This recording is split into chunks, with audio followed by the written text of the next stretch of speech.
Bayangkan sebuah kekaisaran yang sangat kaya. Kota-kotanya dipenuhi emas, pasarnya ramai dengan karavan dari seluruh dunia, perpustakaannya menyimpan ribuan manuskrip ilmu pengetahuan, dan sungai-sungainya mengairi taman-taman surga di tengah gurun. Itulah kekaisaran Khwarezm pada tahun 1218. Namun, satu keputusan bodoh, satu penghinaan kecil, dan dalam waktu kurang dari 2 tahun, seluruh kemegahan itu lenyap.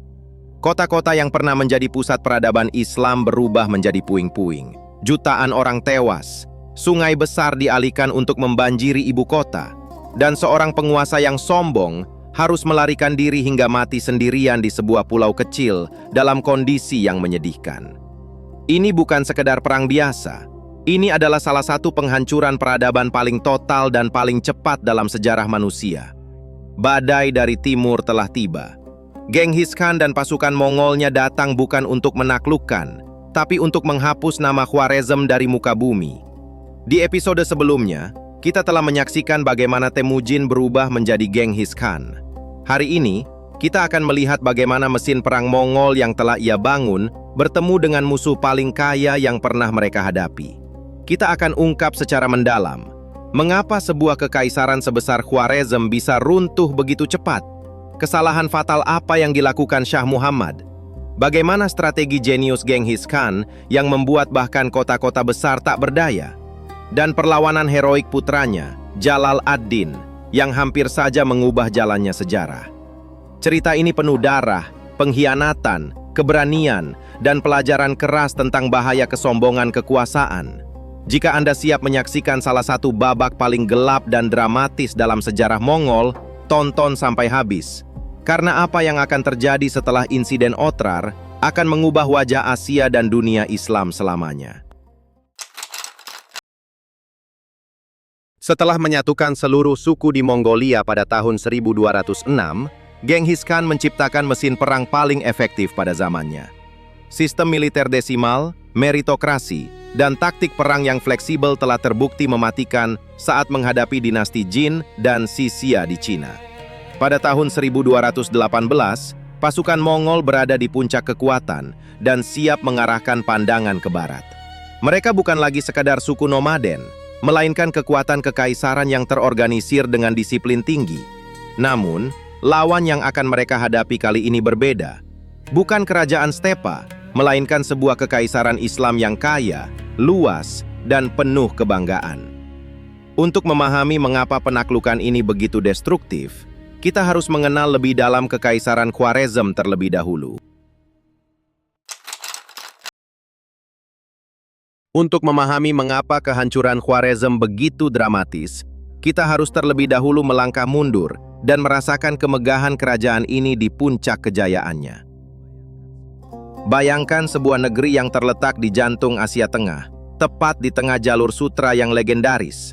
Di sini, Sungai Amudarya mengalir deras, mengubah gurun tandus menjadi oasis hijau yang subur. Inilah Kekaisaran Khwarezm, sebuah perpaduan sempurna antara kekayaan perdagangan, kebudayaan Islam yang tinggi, dan ambisi kekuasaan. Kisah dinasti ini dimulai dari seorang budak Turki bernama Anustegin Garcay. Ia adalah seorang Mamluk, budak yang menjadi prajurit profesional, yang cerdas dan setia di bawah Kekaisaran Seljuk. Pada sekitar tahun 1077, ia diangkat menjadi gubernur wilayah Khwarezm, sebuah provinsi strategis di muara Sungai Amudarya. Dari seorang budak, keturunannya naik menjadi penguasa yang disegani. Dinasti ini dikenal sebagai dinasti Anushteginit, atau lebih populer disebut Khwarezm Shah. Puncak kejayaan Khwarezm terjadi pada masa Ala ad-Din Muhammad II, yang naik tahta pada tahun 1200. Ketika ia berkuasa, wilayah kekaisarannya membentang sangat luas, dari tepi Laut Kaspia di barat hingga pegunungan Pamir di timur. Ia menguasai hampir seluruh Transoksiana, sekarang Uzbekistan dan Tajikistan, sebagian besar Khorasan, Iran Timur, Afghanistan Utara, dan Turkmenistan. Untuk sesaat, Khwarezm terasa seperti kekuatan Muslim terbesar di wilayah itu, bahkan berani menantang kekhalifahan Abbasiyah di Baghdad. Gurganj atau Urgench, ibu kota kekaisaran, adalah kota yang luar biasa. Terletak di tepi Sungai Amudarya, Kota ini menjadi pusat perdagangan raksasa. Karavan demi karavan datang membawa sutra dari Cina, rempah-rempah dari India, permata dari Afghanistan, bulu binatang dari Stepa Utara, dan barang-barang mewah dari Persia. Pasar-pasarnya ramai dari pagi hingga malam. Di Istana Syah, emas dan perak mengalir seperti air. Para pedagang, ilmuwan, dan seniman dari berbagai penjuru dunia berkumpul di sini. Sementara itu, Samarkand dan Bukhara adalah permata intelektual kekaisaran. Samarkand dikenal sebagai Romanya Timur, kota dengan arsitektur indah, taman-taman hijau, dan madrasah-madrasah besar. Bukhara, yang dijuluki pusat ilmu pengetahuan, memiliki perpustakaan yang menyimpan puluhan ribu manuskrip tentang astronomi, kedokteran, filsafat, dan agama. Inilah zaman keemasan di mana ilmuwan Muslim masih melanjutkan tradisi kejayaan Abbasiyah dan Samanid. Namun, di balik kemegahan istana dan kekayaan yang melimpah, terdapat sebuah masalah besar yang menggerogoti kekaisaran dari dalam. Pertama, di Khwarezm saat itu, seolah-olah ada dua matahari yang bersinar di langit yang sama. Matahari pertama adalah Shah Muhammad, penguasa resmi yang sah. Matahari kedua adalah Terken Khatun, ibunya sendiri. Dua matahari ini sama-sama kuat dan sama-sama ingin bersinar paling terang. Terken Khatun bukan sekedar ratu ibu biasa. Ia adalah seorang wanita yang sangat cerdas, ambisius, dan berpengaruh besar. Karena berasal dari suku Kipchak yang perkasa, ia membawa banyak kerabat dan jenderal dari sukunya ke dalam kekuasaan. Tentara bayaran Khwarezm lebih loyal kepadanya daripada kepada putranya sendiri. Akibatnya, istana Khwarezm menjadi tempat yang penuh intrik. Kadang Shah Muhammad mengambil keputusan, tapi Terken Khatun bisa membatalkannya atau mengambil keputusan sendiri. Kedua, konflik keluarga. Shah Muhammad memiliki hubungan yang tegang dengan putra mahkotanya, Jalal ad-Din Mangburni. Jalal ad-Din dikenal pemberani, ahli strategi, dan populer di kalangan prajurit. Namun ayahnya sering curiga terhadapnya, mungkin karena pengaruh Terken Khatun yang lebih menyukai cucu-cucu lain, atau karena khawatir putranya terlalu ambisius. Ketiga, wilayah yang terlalu luas. Pada tahun 1210-an, Shah Muhammad berhasil menaklukkan Kekaisaran Karahitai di timur. Kemenangan ini membuatnya semakin percaya diri. Ia menyebut dirinya Sultan of the World, dan bahkan berani mengancam kekhalifahan Abbasiyah. Tapi kekaisaran yang terlalu besar ini sulit dikendalikan. Komunikasi lambat, loyalitas lokal lemah, dan pasukan tersebar dan melemah karena harus menjaga wilayah kekaisaran yang terlalu luas.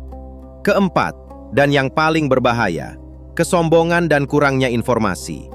Shah Muhammad meremehkan kekuatan yang sedang tumbuh di timur jauh. Bagi dia, bangsa Mongol hanyalah suku barbar nomaden yang tidak mungkin menjadi ancaman serius bagi sebuah kekaisaran Islam yang kaya dan beradab. Begitulah Khwarezm di tahun 1218. Sebuah kerajaan yang tampak tak tergoyahkan di permukaan, tapi rapuh di dalam. Seperti pohon besar yang akarnya sudah dimakan rayap, hanya butuh satu hembusan angin kencang dari timur untuk merobohkannya. Dan angin itu sebentar lagi akan datang.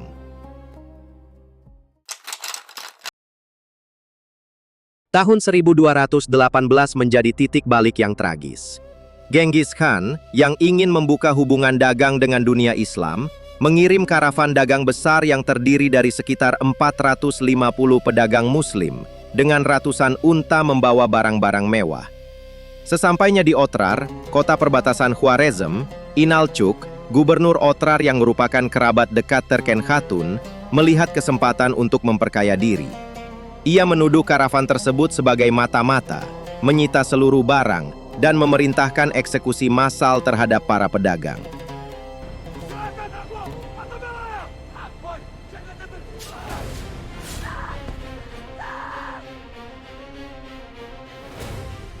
Hanya satu orang yang berhasil melarikan diri dan membawa kabar mengerikan ini kepada Genghis Khan. Mereka membantai semua orang.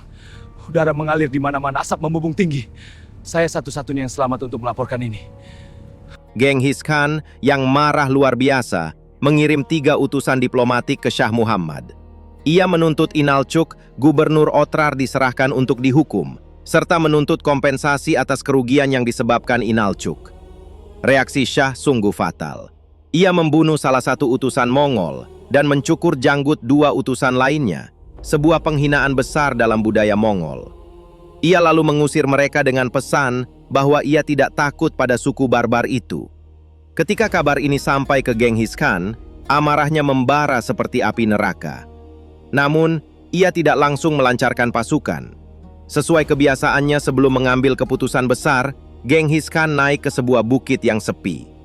Ia melepas ikat pinggang dan topinya, berdiri menghadap Tengri, langit biru abadi, Tuhan tertinggi yang dipercaya bangsa Mongol, dan berdoa selama berhari-hari. Dengan air mata mengalir, ia memohon kekuatan dan restu untuk menghancurkan Khwarezm. Ketika ia akhirnya turun dari bukit, wajahnya tenang namun penuh tekad. Perang bukan lagi kemungkinan, melainkan kepastian. Badai dari timur telah resmi dinyatakan. Setelah berdoa di bukit dan mendapatkan restu dari Tengri, Genghis Khan tidak membuang waktu. Tahun 1219 menjadi saksi persiapan perang terbesar yang pernah dilakukan Mongol hingga saat itu. Genghis memanggil Kurultai, rapat besar para jenderal dan keluarga, dan mengumumkan bahwa seluruh kekuatan Mongol akan diarahkan ke barat untuk menghancurkan Khwarezm. Pasukan yang dikumpulkan sangat besar. Menurut catatan sejarah, jumlah prajurit inti Mongol mencapai 150.000 hingga 200.000 orang. Termasuk pasukan sekutu dari suku-suku yang telah ditaklukkan. Ini adalah salah satu pasukan terbesar yang pernah digerakkan di abad pertengahan untuk satu kampanye tunggal. Genghis Khan mempersiapkan segalanya dengan sangat teliti. Ia meninggalkan Jenderal Mukhali dengan pasukan yang cukup besar untuk menjaga wilayah Cina Utara agar tidak ada serangan balik dari dinasti Jin. Kemudian, ia membawa serta keempat putranya yang paling penting, Jochi, Chagatai, Ogedei, dan Tolui, serta dua jenderal terbaiknya, JB si panah cepat dan Subutai si strategi jenius. Strategi yang disusun Genghis bukanlah serangan frontal biasa. Ia membagi pasukannya menjadi beberapa kelompok yang akan menyerang Khwarezm dari berbagai arah sekaligus, sehingga musuh tidak bisa memusatkan pertahanan. Pasukan utara dipimpin oleh Jochi, bertugas menyerang wilayah utara Khwarezm dan mencegah pasukan Khwarezm melarikan diri ke stepa. Pasukan tengah dipimpin oleh Chagatai dan Ogedei, diberi tugas utama mengepung dan merebut Otrar, kota yang menjadi pemicu perang. Pasukan utama dipimpin langsung oleh Genghis Khan bersama Tolui.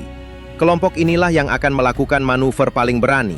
Pasukan khusus di bawah JB dan Subutai diberi tugas independen untuk mengejar Shah Muhammad dan melakukan operasi pengejaran jauh di belakang garis musuh. Pada musim semi tahun 1219, pasukan raksasa ini mulai bergerak ke barat. Yang paling menakjubkan adalah taktik yang dilakukan Genghis Khan dan Tolui. Alih-alih mengikuti jalur karavan biasa yang sudah diketahui Khwarezm, mereka memilih untuk menyeberangi Gurun Kizilkum, sebuah gurun luas dan ganas yang dianggap mustahil dilalui oleh pasukan besar. Dengan kecerdasan logistik khas Mongol, mereka membawa banyak unta untuk membawa air cadangan, memilih rute yang melewati oasis tersembunyi, dan bergerak dengan kecepatan tinggi. Pasukan Khwarezm sama sekali tidak menduga bahwa pasukan sebesar itu bisa muncul dari arah gurun yang mereka anggap sebagai tembok alami pertahanan. Sementara itu, Chagatai dan Ogedei tiba di Otrar dan langsung memulai pengepungan kota pada akhir tahun 1219. Otrar dipertahankan dengan gagah berani oleh Gubernur Inalchuk beserta garnisonnya. Pengepungan ini berlangsung selama hampir 5 bulan, salah satu pengepungan terpanjang yang pernah dihadapi Mongol. Ketika kota akhirnya jatuh pada awal tahun 1220, nasib Inalchuk sungguh tragis. Ia ditangkap hidup-hidup. Genghis Khan memerintahkan eksekusi yang sangat mengerikan sebagai balas dendam atas pembunuhan karavan dagang. Logam cair, perak panas, dituangkan ke mata dan telinganya hingga ia tewas dalam penderitaan. Penduduk Otrar yang selamat mengalami nasib yang sama, seperti kebanyakan kota yang menentang Mongol. Banyak yang dibantai, sementara artisan dan teknisi yang ahli dikirim kembali ke Mongolia untuk membantu membangun kekaisaran. Dengan jatuhnya Otrar, gerbang menuju jantung kekaisaran Khwarezm telah terbuka lebar. Genghis Khan kini siap melancarkan serangan utama ke dua kota terbesar Khwarezm, Bukhara dan Samarkand. Badai yang telah lama dijanjikan akhirnya mulai menerjang dengan kekuatan penuh.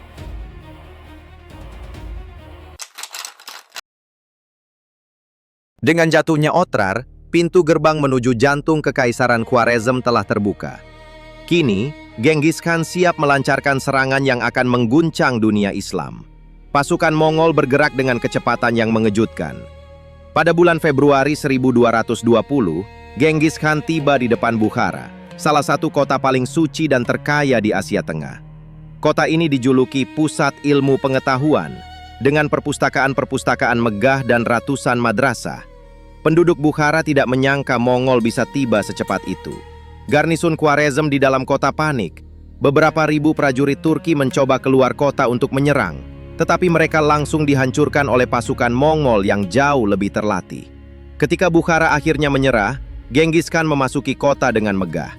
Menurut catatan sejarawan Persia, Ala ad-Din Juvaini, Genghis Khan naik ke mimbar masjid besar dan berpidato dengan suara menggelegar.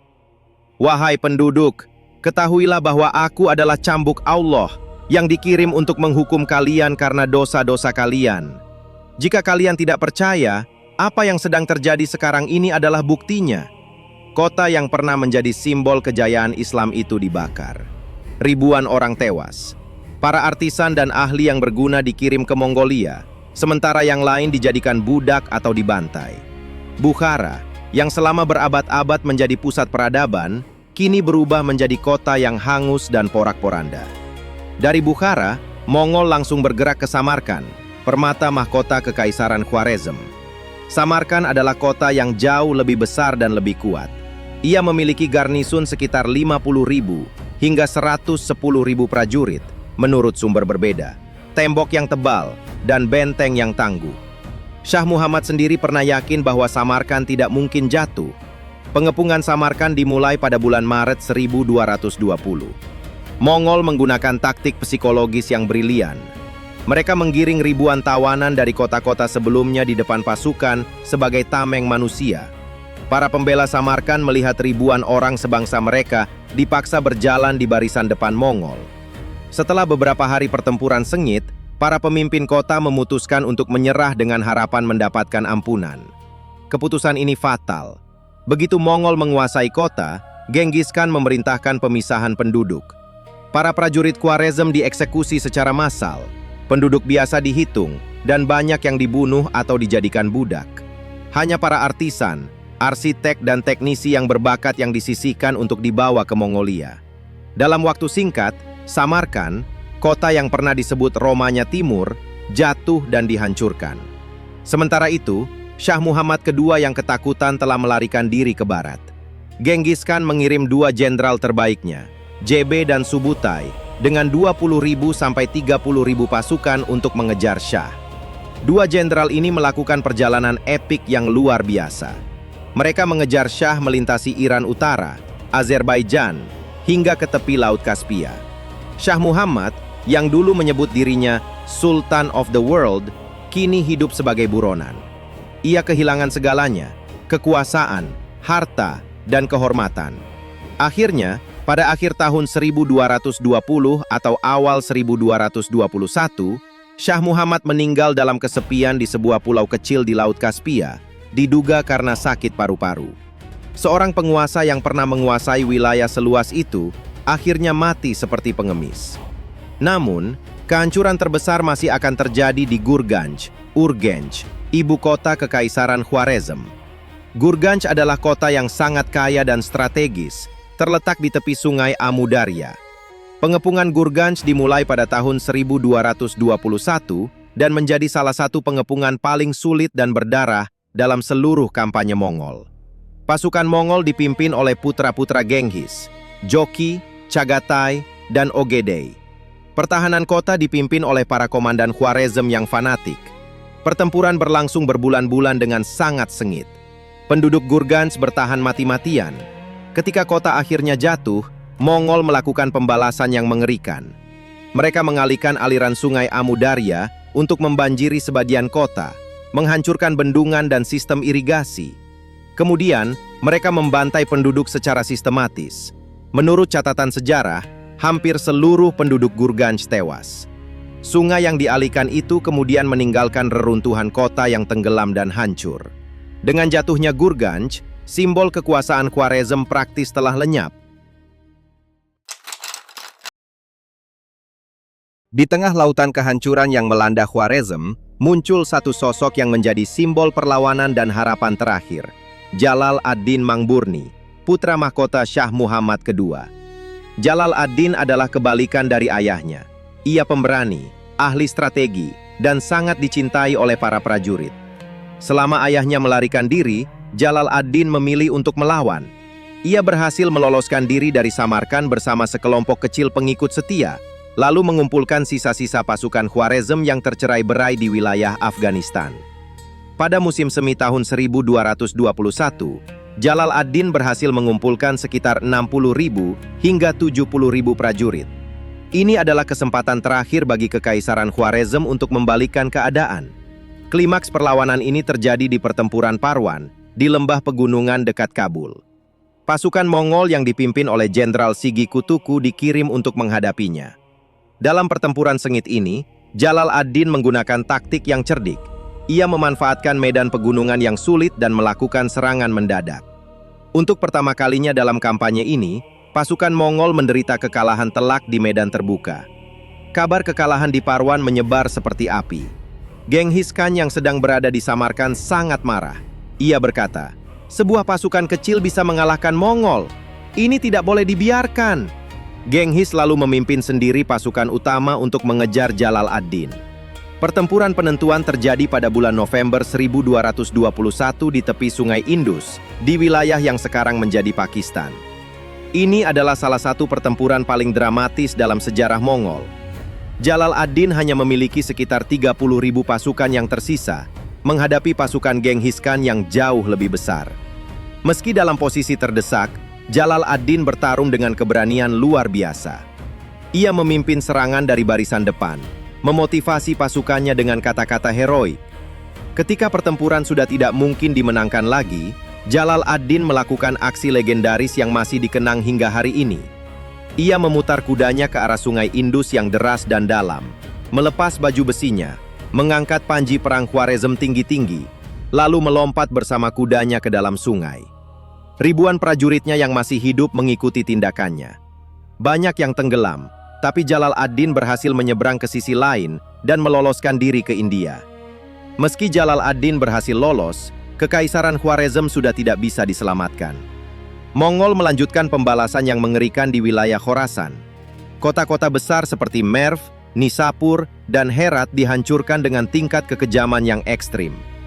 Di Nishapur, Mongol bahkan membunuh hampir seluruh penduduk sebagai balas dendam atas kematian jenderal mereka, Toguchar.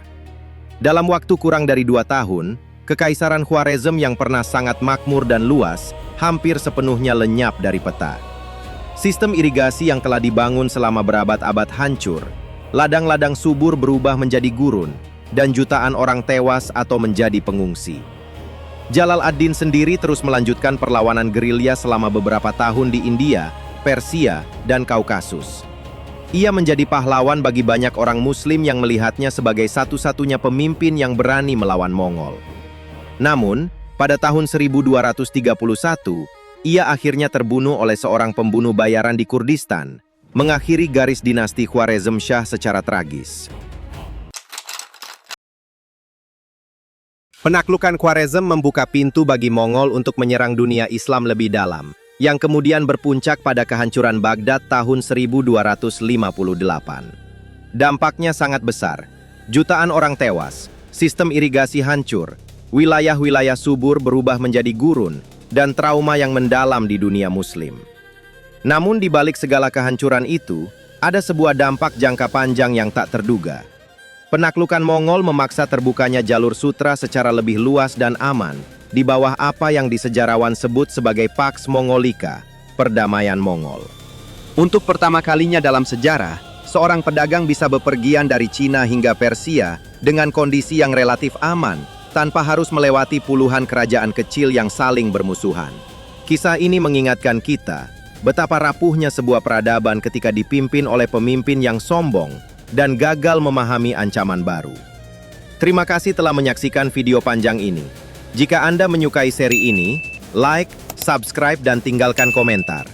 Menurut Anda, siapa yang paling bertanggung jawab atas kehancuran Khwarezm? Syah Muhammad, Inalcuk, atau Genghis Khan sendiri? Kita akan lanjutkan perjalanan Genghis Khan di video berikutnya. Sampai jumpa!